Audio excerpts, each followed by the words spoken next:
Yeah, good win. I thought we came out of the locker room the way I wanted to. I thought we started fast. I thought we built the lead.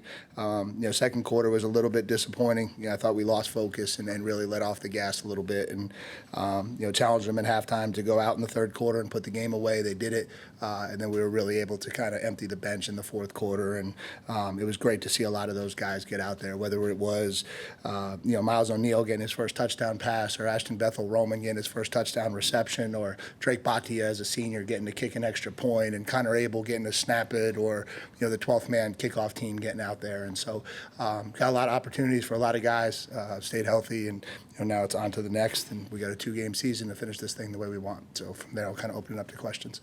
Down front left, Olin. Hang on just a second. Grab the mic, please.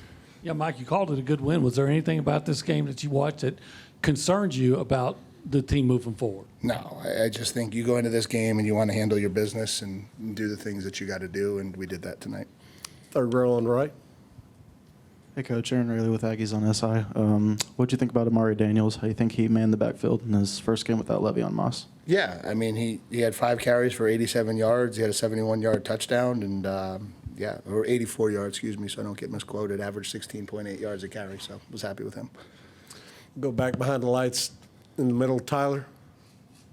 Yeah, Mike, what'd you think of the performance from the tight ends tonight? Yeah, I thought both those guys, 9 catches, almost 200 yards between Theo and Trey. Thought they did a really nice job tonight. I think it was kind of more a product of how they were playing us. That kind of created some openings for them. We were able to get them the ball, and Marcel delivered some really good passes to those guys tonight, so it was good to see. And then after Amari's long touchdown run, were you just kind of saving him his legs after that? Or? Yeah, I mean, obviously, it's well documented where we are at running back, and so it just felt like it was a good chance to get EJ some carries and some reps and some work, and so we chose to do that. Staying back behind the lights, far left, Parker.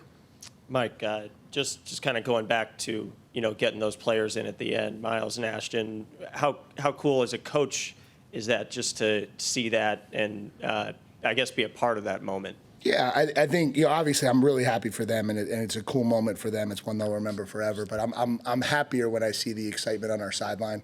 When you see Noah Thomas excited, when you see our guys on the sideline excited for them, when you see kind of everybody get excited when Drake makes that, that's to me where you have a good flow and a good culture, and you have a bunch of guys that care about each other. And so, I'm certainly excited for those guys, but I think all of it together is kind of what makes it a good moment.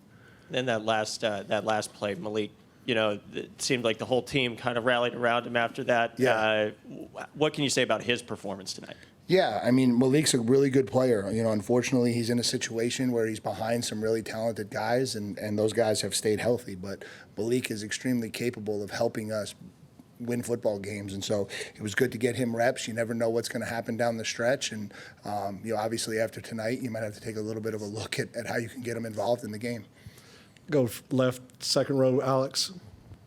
Yeah, Marcel completed 9 passes in a row, I think, in the first half. A little up and down there to finish. Just what did you make of his performance and just the way the game flowed for him passing? Yeah, I thought, obviously there was some good, certainly some things, throws he wish he would have had back, some reads he wish he would have had back, certainly a big learning moment at the end of the first half. That's obviously something that we can't do, and so, it's an up and down night. And so, but I thought he took strides. I did. I thought he took some big strides. It's the most passing yards he's thrown for, and he threw some really good footballs out there. And so I thought that part of it was really good.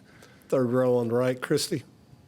Kind of as a follow-up to that, how have you seen, what's the biggest way in which you've seen Reed grow as he's got more and more playing time? Yeah, I just think you can't lose sight of how young he really is. And so I think his ability to get through progressions, his ability to see coverages, his ability to recognize where the ball needs to get, I think all of that stuff, he gets better every time he goes out here. And I think all of that leads to a more effective passing game moving forward. And so I think he's continuing to grow. He's continuing to get more comfortable. And so obviously that's a good thing for us. Second row on the left, Tony. What is that scratching? What's that? Is that your bracelet? Oh, okay, I'm sorry.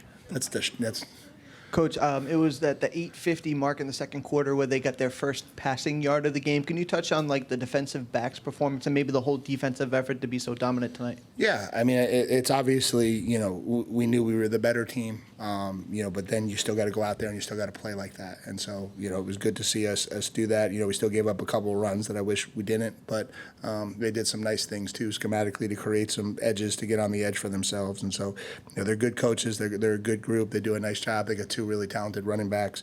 But, it was good for us to go out there and finish the game the way we did. Front right, Travis. Hey, Mike, I know you got EJ some extended reps, and he's a veteran. What do you hope he takes from those reps moving forward? Yeah, I just think it was important for us to get him game carries. He hasn't had a ton of them. He certainly has been out there, but he hasn't really had to carry the load like that. And so, the more you get out there and the more repetition you get, the more you see cuts, see angles, see lines, react to blocks. That stuff matters. And so, Mari obviously has gotten a fair amount of carries this year. EJ hasn't quite gotten that many, and so we felt like it was really important to get him a good amount of work tonight, and we were able to do that. And I thought he did a really good job. Second row on the right, Carter. Mike, how are Shamar Stewart and Cyrus Allen doing? Yeah, Cyrus, I don't know. That's probably not a great one. Shamar Stewart's fine. That was more precautionary. But Cyrus, we'll have to kind of see what comes out. But it doesn't look good right now. And with Shamar Turner, did you have a message for him after his penalty? And did it look as serious as maybe it was? No, I mean, they're never as serious as, but they're still 15 yards, right? And that's the challenge. And he goes into a pile to protect one of our players, and that's what he does. And from some degree, you want that because you want a team that takes care of each other and protects each other. But, it's an issue, the penalties. And we can't have them because at some point they're going to cost us this everything. And so that was the message. I appreciate what you're doing. I understand what you're seeing, but you can't do it. You just can't do it. And we'll finish up with Alex on the left because we've got some players ready. Yeah, obviously 2 big games ahead. Do you like where your team's mind's at after this one tonight, going into those?